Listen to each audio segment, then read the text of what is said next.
How to be a Shopee ambassador. Hello everyone. In this video, I will show you how to be a Shopee ambassador. To become a Shopee ambassador, start by opening your web browser and searching for affiliate.shopee.ph.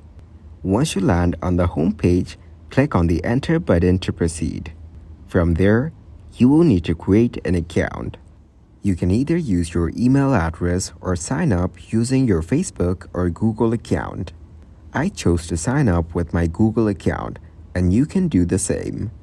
Once you've selected your preferred account, fill in the necessary information such as your affiliate account type, social media accounts, linked contact number, contact email, and verification code. You have the option to add a referral code, but it is not required. After filling in the information, click on Submit. Once you become an affiliate, you can promote products on various social media channels and platforms to earn a good amount of money. Thank you guys for watching this video. Hope you got some value. Make sure to like the video and subscribe to the channel to get notified of new videos. See you in the next one.